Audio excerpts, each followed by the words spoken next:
Everyone, नमस्कार, आदाब। मैं हूं सुकृति। आपका स्वागत है स्काई इज द लिमिट पर। आज भारत कारगिल विजय के 25 वर्ष पूरे कर रहा है।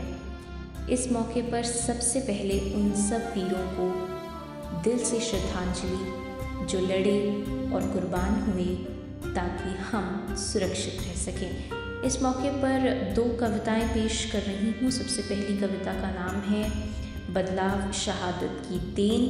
इस कविता में हम कोशिश कर रहे हैं कैप्टन नीकेज़ाकू केंगरुसे की शहादत को रिकाउंट करने की और कैसे उनकी शहादत ने फ़ौज के लिए जो इमेज इस्टेब्लिश थी नागावासियों के मन में उसे बदला। केंगरुसे नागालैंड से आते थे और एक दौर था कि नागालैंड में इंसर्जेंसी थी। एक मांग थी कि नागावासियों के लिए अलग देश हो, भारत से अलग। लेकिन जाहिर है कि ये मांग एंटरटेन नहीं की जा सकती थी। भारत की इंटेग्रिटी पर, एकाग्रता पर ये एक सवालिया निशान था और इस आंदोलन को दबाने की पूरी कोशिश की गई, जिसमें फ़ौज ने अपना भरपूर योगदान दिया। लेकिन इससे जो आम लोग हैं उनके मन में ये इमेज थी कि फ़ौज बहुत क्रूर है। जबकि केंगरुसे की शहादत हुई और जो सम्मान फ़ौज की तरफ से उन्हें मिला उससे इस इमेज को बदलने में काफ़ी हेल्प हुई और आज जो है वो बच्चा केंगरुसे के बारे में जानता है जो कि देश के लिए शहीद हुए थे। तो उनकी कहानी को एक कविता रूप देने की मैंने कोशिश की है। दूसरा हम लोग एक कविता पेश करेंगे जिसका नाम है वक्त तो लगता है। इसमें हमारी कोशिश होगी कि जो शहीद के परिवार के इमोशंस होते हैं immediately after the martyrdom of the family member, उन्हें रिकाउंट करने की कोशिश की जाए। सुनते हैं सबसे पहली कविता बदलाव शहादत की देन।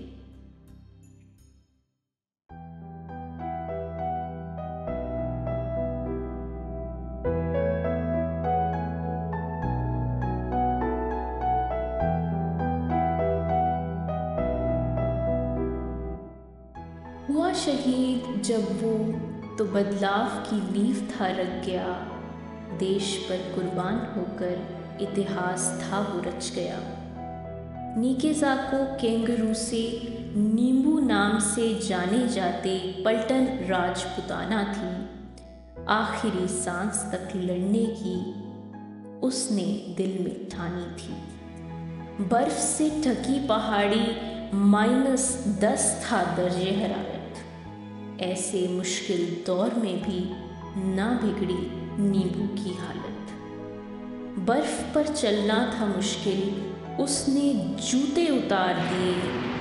लगी गोली फिर भी कमर कस आगे वो चलते रहे। मंजिल से थोड़ी दूर थे, गोली आंख पर लग गई। फिसला पैर और नीचे गिरकर उन्हें वीरगति प्राप्त हुई। देख बहादुरी उनकी सबने सिर झुकाया था। उन्हें सलामी देने पूरा गांव उमड़ आया था। एक दौर था उनके गांव में विद्रोह की एक आग थी। नागा विद्रोही उबर उठे थे, अलग देश की मांग थी। नींबू की शहादत ने था नजरिया बदल दिया। जाकर इस दुनिया से उन्होंने सेना के लिए सम्मान था पैदा किया।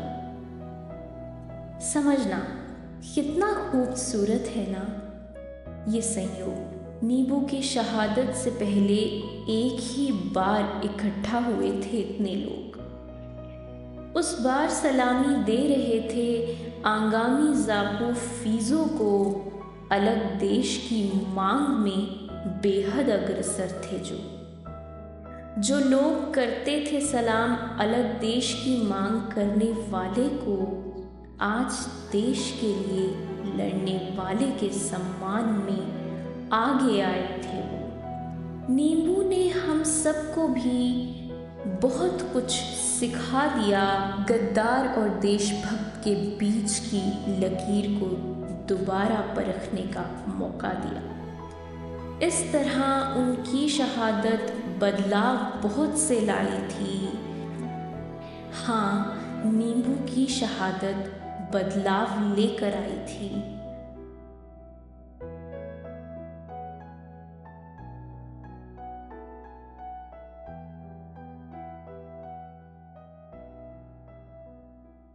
दूसरी कविता, वक्त तो लगता है।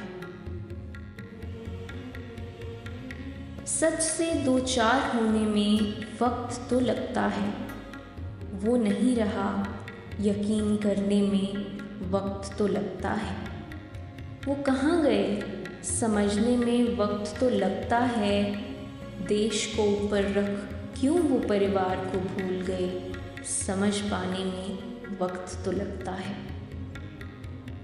माँ को बाप भी क्यों बनना होगा, बहन को माँ भी क्यों बनना होगा, जवाब पाने में वक्त तो लगता है। शिकायतें होते हुए भी उन पर गर्व करना होगा, क्यों समझने में वक्त तो लगता है।